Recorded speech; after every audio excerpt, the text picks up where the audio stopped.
Welcome to the deep dive.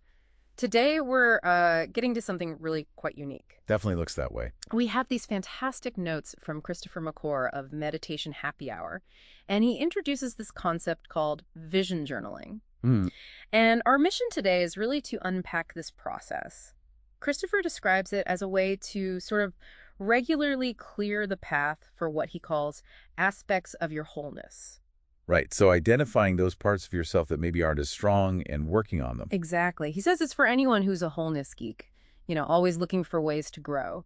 And what strikes me immediately is that this isn't just like scribbling in a diary. No, not at all. He presents it as this very structured framework, almost like an obstacle course, he says. Yeah, that's his term. And it's designed to tackle the resistance we all feel when trying to reach a goal, especially if it involves a weakness. Mm-hmm. It really makes you wonder, how can a system like this, which sounds quite methodical, actually lead to, well, deep personal transformation? That's the big question, isn't it? And that's what we're going to dig into. Okay. So Christopher does this weekly. He picks a topic intuitively, whatever feels most compelling at the time. So there's an intuitive element right at the start. Yes. Hmm. And the whole thing takes him about 90 minutes. It's a significant chunk of time. 90 minutes. Wow. That's dedication. It is. And he says it currently has 12 distinct steps. Some he added to an original idea from someone named Stacy Hartman. Okay, so it's evolved. And that dedicated time, that intuitive choice, it signals this isn't casual. No, it's deep work. It's a deliberate practice for, really profound self-exploration, not just ticking a box. Precisely. So let's get into the steps. Step 1, future you. Future you. Okay. You start simple, write down the date, the topic you've chosen, then this powerful statement, I have established myself as, and then you fill in the blank. Right. His example was a Spiro Creato entrepreneur. Spiro Creato. Interesting. What does that mean to him? He breaks it down, says it's like a three-legged table. Spiritual, that's 50 plus years of meditation for him. Wow. Creative, developed in all 5 art forms. And then entrepreneurship, which is about delivering that spiritual, creative expression to the world and, getting compensated. So integrating these 3 major life pillars. Exactly. But then, here's where it gets really detailed. Okay. You then go through 13 specific aspects of your life. 13. 13. And you address how this new future you impacts each one. We're talking health, relationship, business, creativity, spirituality, causes, recreation, learning, Wow, that's comprehensive. dream work, miscellaneous, frameworks, teaching, and finally, wholeness itself. That's incredibly thorough. Yeah. And connecting it to the bigger picture, visualizing your ideal self and its specific ripple effects across all these domains. Yeah. Well, that's a powerful integration technique, isn't it? It makes the abstract very concrete. You're building mental pathways. It really grounds the vision. Okay, moving to step 2, power words. Power words. I like the sound of that. Here, you write 6 specific statements. They're designed to really solidify your commitment and the insights you're gaining. Okay, what are they? First, I am your desired aspect. So for him, I am a Spiro Creato entrepreneur. Simple affirmation. Got it. Second, it is my destiny. His was, it is my destiny to have 3 strong legs, referring back to those pillars. Connecting to purpose. Nice. Third, now is the time for me to be, this focuses on action, competence. He put, now is the time for me to be an unconsciously competent entrepreneur. Aiming for that flow state where it's second nature. Exactly. Fourth, I love to, tapping into passion. His, I love to deliver messages adeptly. Passion fuels action. Fifth, and this one's interesting. Whoa, I didn't know. Oh, a surprise element. Yeah, acknowledging something unexpected. He wrote, whoa, I didn't know I was going all the way with this entrepreneurship, like realizing the depth of his own commitment. That's fascinating. That self-discovery piece is crucial. Often the biggest insights are surprises. Totally. And finally, 6th, thank you for expressing gratitude. His, thank you for this opportunity to complete my wholeness. So it cycles through declaration, destiny, action, passion, discovery, and gratitude. That's a really potent sequence. Feels very complete. And that, whoa, I didn't know. That's brilliant.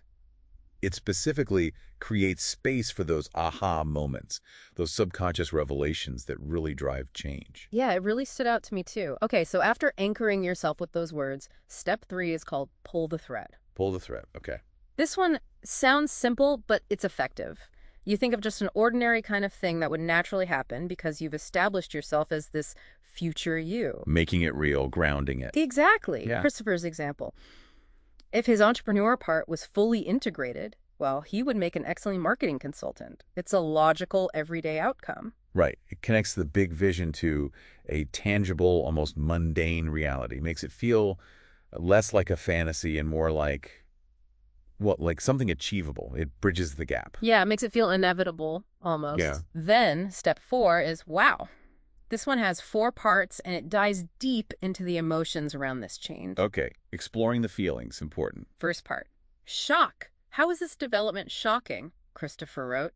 I didn't know I would have to master entrepreneurship, acknowledging the unexpected challenge. Facing the yo moments, not just the yay moments. Good. Second, excitement.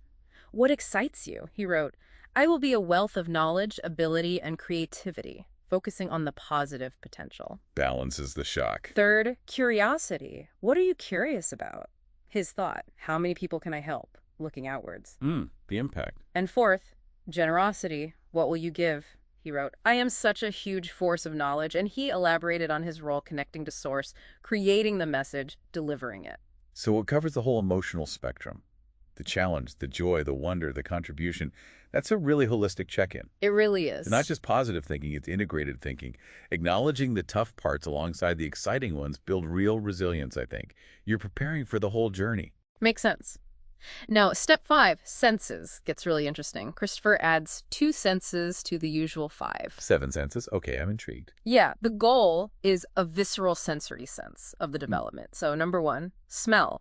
He wrote, I can sniff out the solution to any block. Metaphorical, obvious. Right, using the sense metaphorically. Creative. 2, sight. He explained this as feeling like he belongs at the hub because integrating these skills is so complete. A sense of belonging. Visualize. Okay. 3, Right. sound. He actually heard a rooster crowing while writing this. Huh. Real-time input. Yeah, and wrote, the rooster is heralding humanity's sovereignty, connecting it to helping people find their voice. Wow, okay. Using the environment. 4, sensation.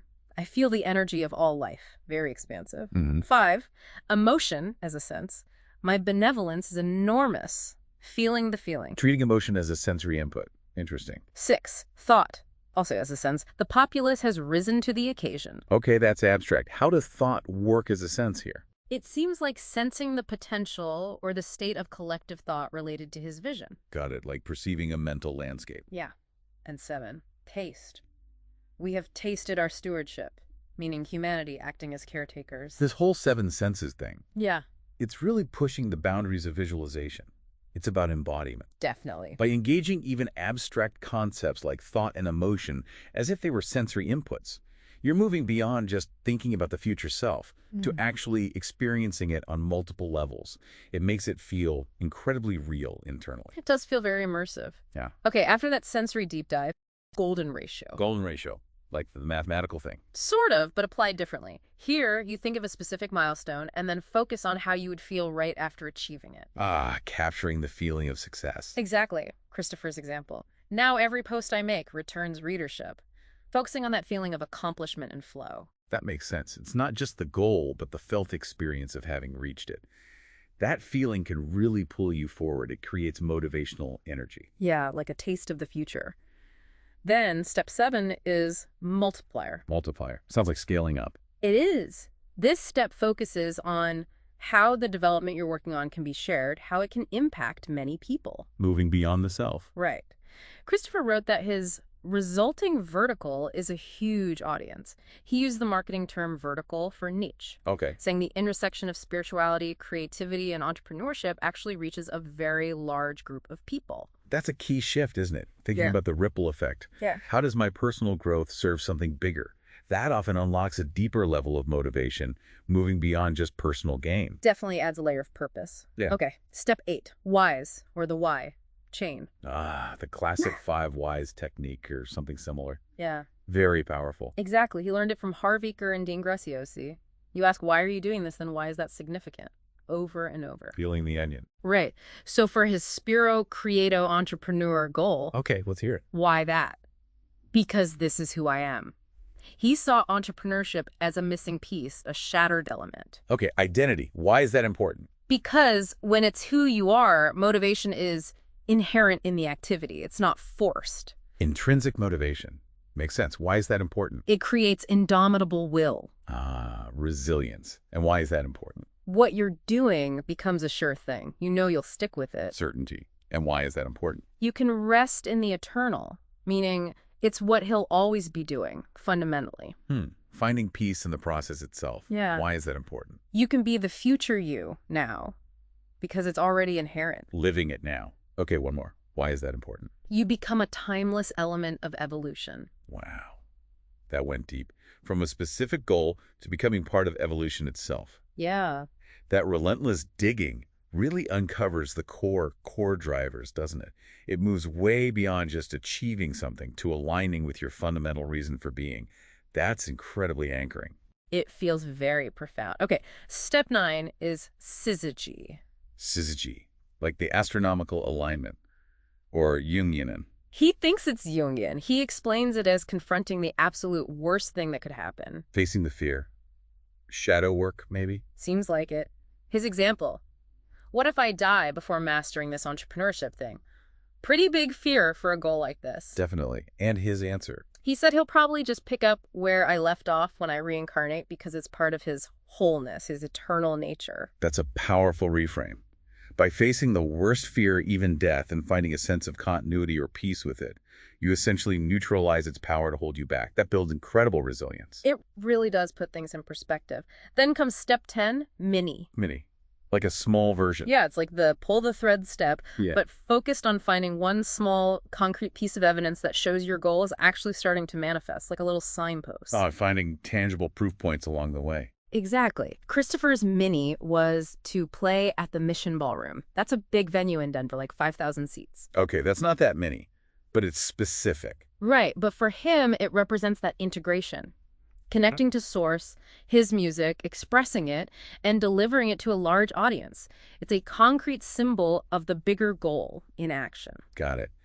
Identifying those resonant micro-successes, or even just clear symbols of progress, is so important for maintaining belief and momentum, especially when the big goal feels far away. Keeps going. Okay, step 11 is timeline. Planning it out. Right, but in 3 stages. First, way out in the future. The ultimate vision. He sees his whole Spiro Creato entrepreneur journey becoming a template for aligned manifestation. Like, his path could be a model for others. Wow, that's a legacy vision. Okay. Second, a little bit in the future, something more concrete, sooner. For him, earning $1,000 a month from his AI music streams. He even calculated he'd need about 14,000 streams a month for that. Specific and measurable. Good. And third, midway between those 2 points, his idea here was getting his mess-to-message concept established as a community. Yeah, the idea that our wounds, once healed, give us a unique ability, our message. He envisioned it as a newsletter community with 333 subscribers paying around $10 a month, bringing in about $3,000 monthly. Okay, so that timeline connects the grand, almost spiritual vision to concrete, achievable, even financially measurable steps along the way. That's crucial. It bridges the ethereal and the practical, showing how deep transformation can fuel real-world results. Makes the whole thing feel much more grounded and actionable. Definitely. And finally, step 12, tarot card. Oh, interesting. Bringing in an intuitive tool at the end. Exactly. You draw a tarot card specifically for the aspect you're working on. He drew the wheel, major arcana number 10. Big card. Yeah. How did he interpret it? He saw it as representing the individual merging with the community, wholeness, completion, and the idea that every moment is a miracle. It reinforced that dynamic expression of the spiritual, creative, and entrepreneurial happening now in every moment. That's a beautiful way to cap it off. Using a symbolic tool like tarot adds another layer, tapping into intuition and archetypal energy. Kind of synthesizes everything that came before, offering a final, often quite profound perspective. Yeah, it feels like a perfect closing note. It really does. So what a journey through this process. We've really unpacked Christopher McClure's vision journal. It's incredibly comprehensive, isn't it? It really is. Moving from that big future vision through all the emotional layers, the sensory details, strategic planning, all built on deep self-questioning. And what's so compelling is that integration. It hits self-reflection, intention setting, emotional processing, practical goal setting. It touches so many dimensions of our being. It really does. It really underscores that genuine transformation, the kind that sticks, usually requires engaging more than just our logical minds. You need the heart, the intuition, the body, the whole system. Absolutely. So for you listening, the real question is, how might exploring your own wholeness, your own aspirations through a structured, multi-layered approach like this, how might that change things? It might not just help you reach specific goals, but maybe fundamentally shift how you see yourself and what you believe is possible, perhaps opening doors you hadn't even imagined. Yeah, moving beyond your current perceived limits. Exactly. And if you are intrigued by this, if you want to learn more or maybe share your own practices, Christopher actually invites people to join the Wholeness Geeks Facebook group. Wholeness Geeks, I like it. Yeah, that's WHOLENESSGEEKS, a place for fellow travelers on this path. Sounds like a great resource. Well, we hope this deep dive into vision journaling has sparked some interesting ideas and maybe some new possibilities for you today. Hope so too. Certainly given me a lot to think about.